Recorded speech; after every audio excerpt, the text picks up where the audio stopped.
Salam sejahtera. Saya Iris Alisa. Dan saya Amni dari BPTV. Hari ini SK Bukit Perah telah mengadakan sambutan Hari Raya di sekolah. Jom saksikan suasana Hari Raya di sekolah kami.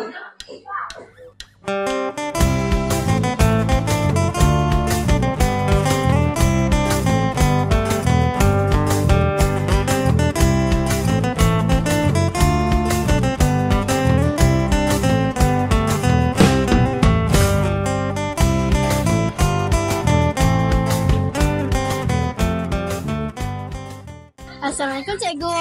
Waalaikumsalam. Tahun ni cikgu beraya di mana? Tahun ni cikgu beraya di Penang, di Kuantan. Seronok tak beraya di sana? Sangat seronok. Sebab apa?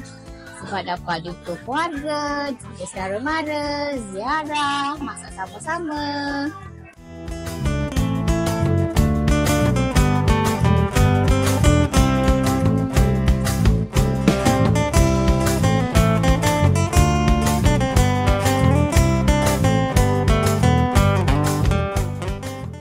Awak nama apa? Saya nama Nur Ain Safia. Awak rasa seronok tak hari ni boleh beraya kat sekolah? Seronok sangat. Okey, tadi awak makan apa? Makan nasi minyak, kuih raya, tu je.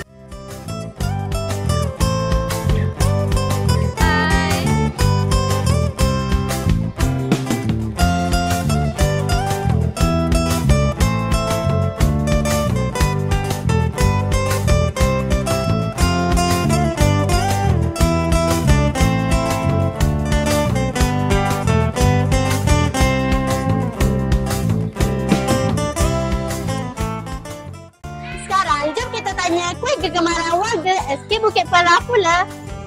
Saya suka nanas. Seperti nanas. Tape. Gaflia. Kalimantan. Tak ada nas. Kalimantan. Yang bagi rekan luar. Kalimantan. Saya suka konflik madu. Saya suka tak nanas. Saya suka tak nanas.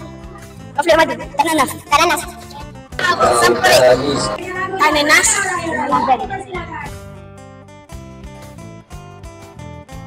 Wah, nampaknya itu adalah kuih kegemaran warga SK Bukit Perah.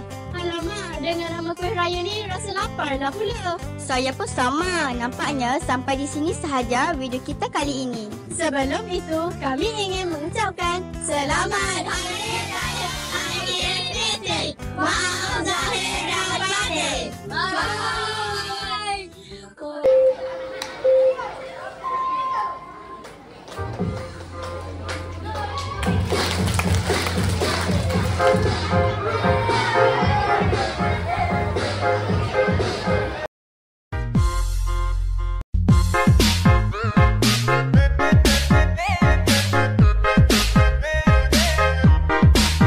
Kami, warga Sekolah Kebangsaan Bukit Perah, mengucapkan Selamat